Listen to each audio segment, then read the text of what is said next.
Good morning, puppies. Good morning, everybody. Sunday morning. Beautiful frost on the trees. Wood stove is rocking and rolling. And it is minus 26.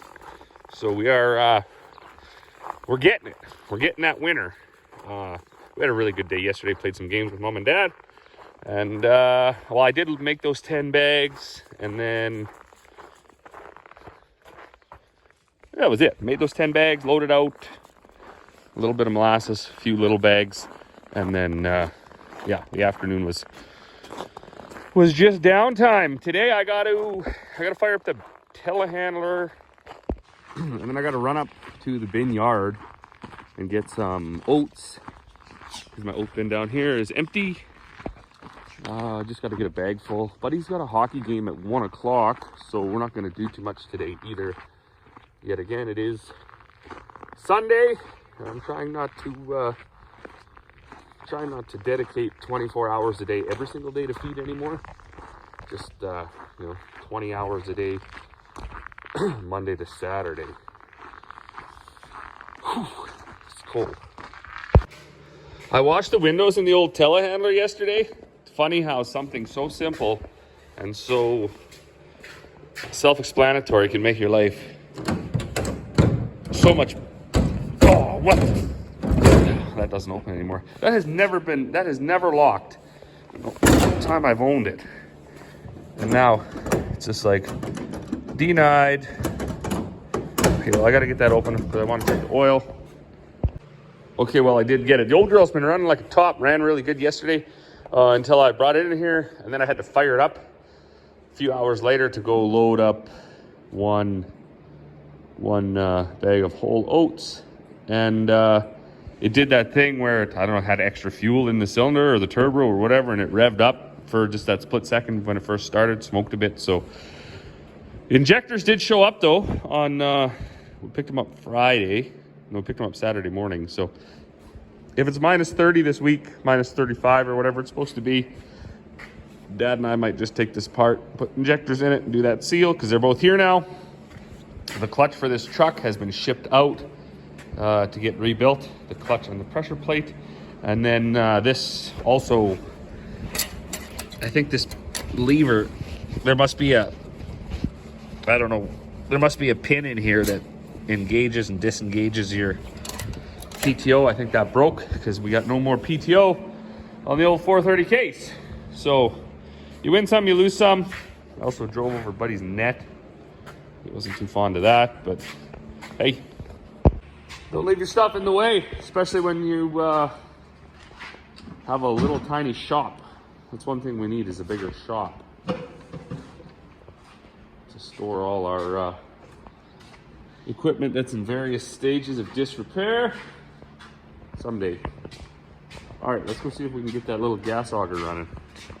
The other thing I had great success with yesterday was this thing. So this is my little cell phone case. These are like, there's a little gear in here and they're spring loaded. Oh man, it's already broke, you see, so I shouldn't have touched it. But I had to take it apart the other day and reline up the gears because the gears broke in there. There's like 3 springs and a little gear and stuff. It all comes shooting apart. I did get it back together, but it was frustrating. I don't know the process when they manufacture this, how they do that. Anyways, I used to see no snow melting off any roofs. That's a telltale sign of, well, I mean, when your snow is melting off your grain bin roofs at minus 25 with the skip of snow, you don't have a situation, you just have an all-out disaster at that point. But those temperature cables that we bought, those are a must now, especially with the grain markets the way they are. I'm trying to hold out for the best price and things like that. If they're going to store grain for any amount of time in any size bin, then you got to have those. Not even just big bins anymore, because a 2,000 bushel bin of even barley could be worth 10 to it's like $14,000. So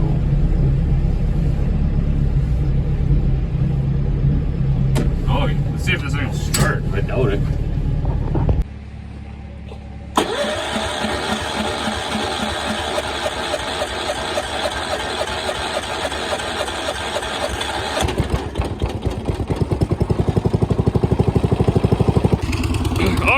let that girl just warm up for a minute or two. Doesn't really take long for a little engine like that.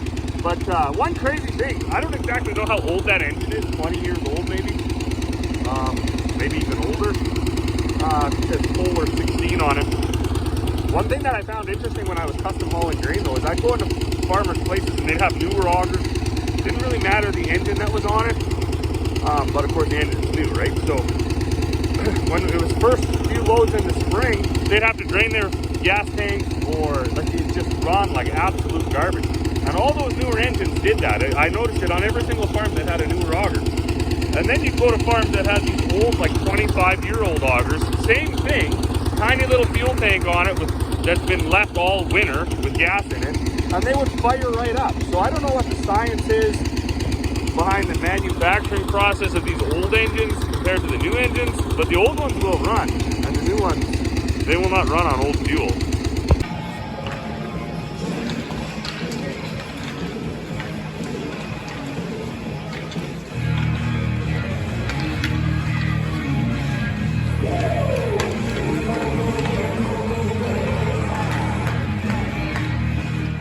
Holy smokes. So we got back from hockey, had a little bit of lunch, and then I thought, you know what, I may as well come out here and tackle this PTO myself because, well, why not? It's cold outside and I'm not going to start anything else today. I did, unfortunately, well, I don't know if it's unfortunately or not. First of all, I beat off the bolts and pulled the housing out. And then I thought, well, maybe I don't even have to pull the housing out because up here is the shaft that runs right through to the engine. And then this bottom one is just a gear supposed to be actuated by this lever. But this lever is not, it's not actuating whatever it's supposed to actuate. So I don't know exactly how to get at it, but we are going to figure it out. You know, I gotta wonder what kind of an evil asshole would have actually made these kind of snap rings that don't have the spot for the snap ring pliers. Like, what are you really supposed to do there? They're I know, and we had a set here, just lost it. I think there was a set of pliers that had like a flat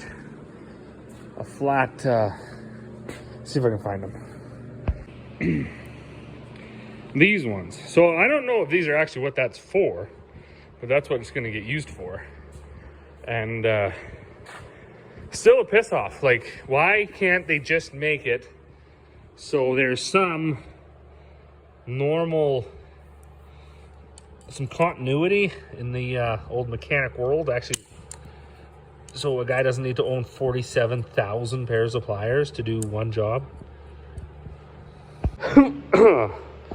Well, I'm laid down here on the carpet in the shop floor, and I would say, no exaggeration here, I probably spent an hour just trying to get this stupid snap ring out of there, whatever you call them. So I don't know, mechanics, is that what these pliers were for?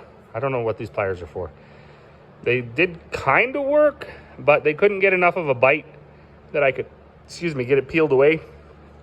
So I did know the old Phillips screwdriver trick. If you wheel it in there, down along the side, and then give it a turn, it catches on one of the edges and it pops it out. But because it's recessed in there, and this is spinning so freely, it holy man, what a nightmare. But it's off there now. I'm going to slide it off. I don't even know if it needed to come off or what the scoop is, but I do want to get this shaft out of here, because on the back side, I think is where I'm going to be able to see exactly what's not. Once I get this gear out of the way, I'll be able to see what's not grabbing. Holy man, these two old furnaces are working overdrive here today. I did get, found the source of my problem. So, and it is what I had thought originally it was. Well, broken cotter pin is what it is, but I don't know if they use like special hardened ones for this sort of application. This is almost the same system on my hammer mill that engages the hammers. When you give this basically a quarter turn, this actually rides. There's a an angled, that angled piece down there, this cotter pin will ride along it and either push that gear out or the spring will push it back. And when this cotter pin broke, where am I at here? It could no longer do that. So I got to find a cotter pin. I don't know exactly, you know, they only need to be a little bit longer than the bar that they go through, the rod they go through. Fortunately, we do have an assorted cotter pin set, and then we actually have a coffee can that's full of every cotter pin we ever took out of anything and saved. So I should be able to get it back together. I think this is it. Oh yeah. Okay. I need two hands to do the checking. Well, I was successful in finding a roll pin here that I think will work. I did take the hacksaw and I cut it down a little bit. It had some mushed up ends on it. But the funny thing is, so I come in here to find a punch that was flat and as big as this, so I don't wreck it while I drive it in there. And I've looked at every single punch my dad has decided to turn into a center punch at one point or another. Almost every single one of them is ground to a tip. I'm not exactly sure what the scoop is on that, but I can tell you, when you're looking for one that is flat, it's very frustrating. I think even this one probably at one point was filed to a tip or ground to a tip point, and now it's not. Now it's all smashed up. I bought a new set of punches not that long ago, but it looks like I will have to make do. Okay, so things are back together a little bit anyways. This is, if you can see in there, so that's how it engages. Slides that gear forward, and when you put the handle back down, that spring pushes the whole system backwards, and it's disengaged. So probably a guy should actually flip that gear around, but I'm not going to do it because I don't want to. Lazy. I'm going to put it back together. I'm going to stick it back in there, find a little gasket maker, find some oil. Well, I'm not going to do the oil. I'll do the oil tomorrow because I've kind of had enough. I spent a lot of time on that stupid ring there, and then it didn't even need to come off. Like, all it did was hold this Timken bearing tight. So it was just like one of those frustrating moments. But hey, you live and learn. Okay, we've got a generous amount of gasket maker applied to the face here. This does all work. I did try it out. Spins freely if you kick it in. Boom. Spins the rod that goes into the engine. Kick it out. No PTO. So that's a win. I am going to have to get a bucket of oil tomorrow, I suppose. About half a pail came out, and it was disgusting anyways. I assume it's very, very old oil anyways, and it ran all over this because I didn't wash it because it's minus 30, so that's not happening. The old girl, I don't know, it's pretty funny. She don't look too bad. I wasn't too sure what to expect when I looked in here. Definitely gears are gearing and oil's oiling and cotter pins are cotter pinning, and well, things look good. So I'm going to slap this back on, tighten the bolts up, and then in the morning it will be ready to add oil.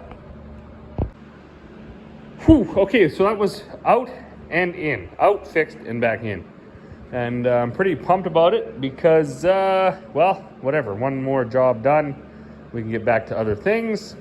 But I got one question, if anybody knows. So when I got this all apart, I noticed this hole right here is like I just washed my hands. Anyways, that comes out, and I don't know what those are called. I don't know. I thought somebody at one point pointed to an engine block and they're like, oh, that's a frost plug. Although I can't imagine it being called a frost plug on this little PTO housing. But it looks like that comes out, and it's right in line with where that shaft goes in. So I'm assuming, had I known that, you could maybe replace the roll pin right from the side? I don't know. Anyways, what are those called? Do they come out? And if they do come out, do you just... How do you order a new one, or are they reusable? Because stuff like that, I don't want to pop out in case it doesn't go back in. And then I don't know what to order, and it might not be available. That's the roll pin that was in there. It's quite a bit thicker, quite a bit harder than some, you know, roll pins and things you'll find in just garbagey Princess Auto kits. But I did find I'm pretty sure what would be acceptable, or an acceptable replacement.